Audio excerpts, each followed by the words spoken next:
Saiu o episódio 4 de Solo Leveling, a gente vai comentar mais aqui sobre ele, porque ele é muito mais importante que o episódio 3. O episódio 3 traz algumas coisas ali legais que a gente vai falar também, porém a gente vai dar uma ênfase maior no episódio 4, tá? Então, no episódio anterior, a gente vê ali que depois que ele consegue sobreviver de todo aquele ataque que aconteceu, surgiu aquela tela de mensagens pra ele poder fazer tarefas pra que ele fique mais forte, porém, a primeiro minuto ali ele não dá nenhum tipo de importância, só que depois isso se prova um grande erro, né? Ele acaba sendo punido por não cumprir as tarefas e é jogado num deserto com um bicho gigante perseguindo ele. Se eu não me engano, eram umas 4 horas correndo para poder sobreviver. Tinha um tempo específico que ele tinha que ficar lá para ser punido por não ter cumprido as tarefas, né? E a partir desse ponto aí a gente vê que ele começa a cumprir as tarefas, que é basicamente o treinamento do One Punch Man, sabe? Do Saitama.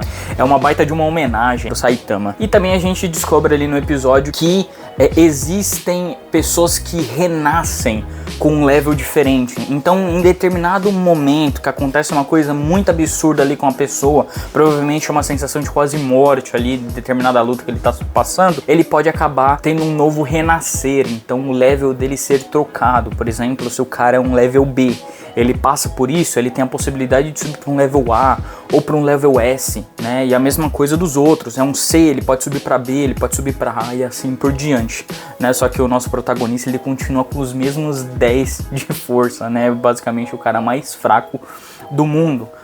Mas ele acaba, né, de ele fazer ali as atividades habituais e ganha itens aleatórios. Então uma comida, um item de comida, sei lá, uma roupa, sabe? O negócio não tão importante. Só que aí um dos itens acaba sendo gerado uma chave. E essa chave dá abertura para uma dungeon, onde ele vai enfrentar os monstros e vai acabar subindo de level. Que esse se dá o nome da obra, né? Solo Leveling. Só ele consegue subir de level, né? E a gente vê isso durante esse episódio. Lembrando que ninguém pode. Você tem um level A, por exemplo, você não pode subir. Você pode aprimorar suas habilidades dentro do level, mas subir de level não pode. Já ele consegue, justamente por causa da sua quase morte lá no episódio 2, né? E quando ele entra na dungeon, ele vai enfrentando alguns monstros, né? Primeiro ele enfrenta os goblins ali, depois ele enfrenta os lobos, e aí você consegue ver isso, o porquê que é importante. Tanto que no Mauá não tem os goblins. Por quê?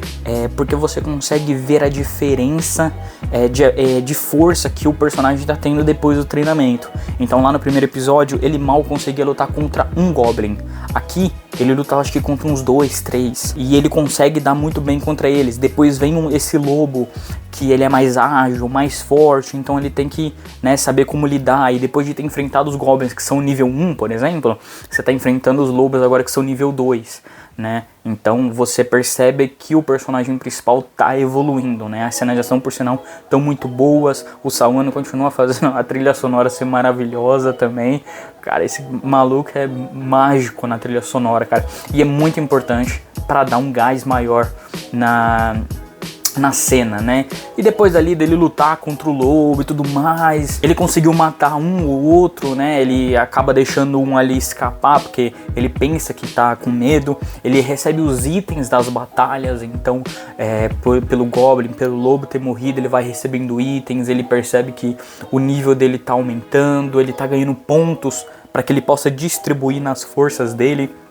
Então lá no episódio 3, onde ele estava fazendo o treinamento, ele também ganhava pontos. Então ele colocava pontos de experiência em força, mas também colocava em estamina, em defesa, como a gente vê nos RPGs, né? Final Fantasy, até mesmo o God of War de 2018. E aqui você já percebe que todos esses pontos que ele distribuiu são muito bem aplicados, né? Então ele é mais rápido, ele é mais forte, ele consegue bolar uma estratégia um pouco melhor ali, claro, na medida do possível, para lutar contra ele. Só que o cachorro lá, ele não morre, né? Aquele cachorro que fugiu, na verdade, ele não fugiu simplesmente porque estava com medo, mas é sempre porque ele estava chamando mais.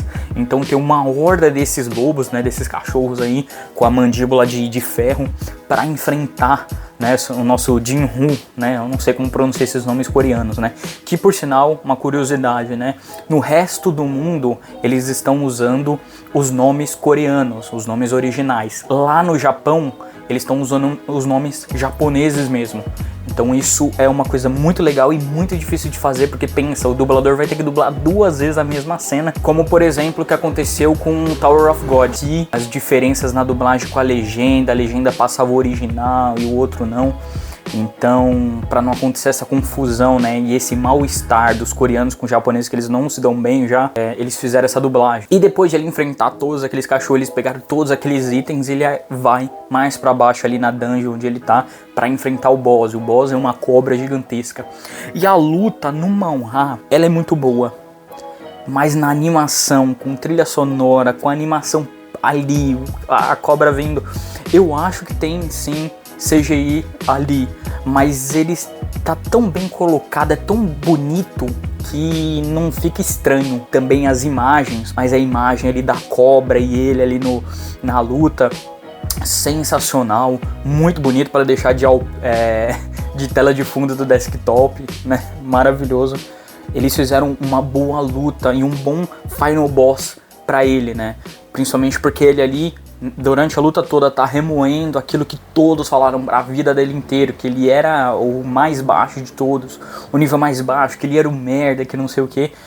E aqui ele tá provando que ele tem a possibilidade de crescer também. E ter essa possibilidade de subir de level, de ser o único que pode subir de level, é incrível, né? E a luta, de novo, muito bem feita, com a trilha sonora muito bem colocada atrás, os efeitos, a dificuldade dele de enfrentar o bicho. Ele está forte para enfrentar os outros que a gente viu, mas isso não quer dizer que ele esteja super forte para enfrentar o boss. Ele vai ter as dificuldades, aqui mostra muito bem isso, mas aí no final é muito legal como ele basicamente estrangula a cobra, né? Porque ele colocou muitos pontos de experiência em força.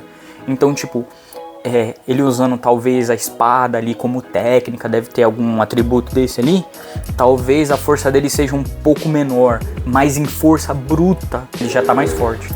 Então ver isso também, ele fazendo tudo aquilo e toda a animação muito bem feita, de novo com uma trilha sonora muito bem colocada atrás, foi sensacional. E ele consegue completar a dungeon dele, né? E ele até ganha uns itens bem legais. Uma adaga que me lembrou muito, quando eu tava vendo a animação, me lembrou muito God of War, Blades of Chaos, claro, nas suas devidas proporções, né? Óbvio. Mas tem umas semelhanças aqui ali, né? E isso não é um problema, na verdade isso é um mérito, né? Pegar as lâminas mais famosas do mundo dos games e colocar aqui justamente num personagem que tá se apropriando numa parada de games, né? De subir de nível, da tela de status, de distribuir pontos de experiência. Então isso é muito legal. E isso dá uma crescida no level dele e ao mesmo tempo dá itens também mais fortes, já que ele enfrentou um boss. Então ele ganha itens especiais para isso. Tanto que ele cita, né, que o item que ele ganhou da cobra é tão assustador que talvez nem ele use, né? Tão fácil assim o negócio. Mas depois de ele completar, né, toda a dungeon desaparece, volta a ficar no metrô normal e aí ele sai da dungeon. Só que quando ele sai, se lembra daquele portal que abriu nos episódios anteriores? Abriu um portal no meio da cidade e lembrando das regras que foram colocadas no primeiro episódio, que já tem vídeo aqui no canal. Então eu acredito que você já esteja acompanhando, tá? Então já vai deixando um like e se inscrevendo no canal. Se os Hunters, né, se os caçadores não forem até a dungeon, completar a dungeon, matar o boss da dungeon um determinado tempo, aquela dungeon vai ficar aberta e os monstros vão começar a sair daquela dungeon e infestar o mundo normal, o nosso mundo. Então eles precisam ter caçadores que vão naquela dungeon para fazer isso. Só que aquele lá passou muito tempo, então os monstros saíram da dungeon e atacaram as pessoas normais. Quando o protagonista sai de lá, já tá basicamente com a luta no final, no final boss ali para eles enfrentarem. E aí você vê toda a situação, né? Tipo, uma situação super difícil e um monte de pessoal lá em volta só tirando foto, só vendo como é que vai ser lidado aquilo, né?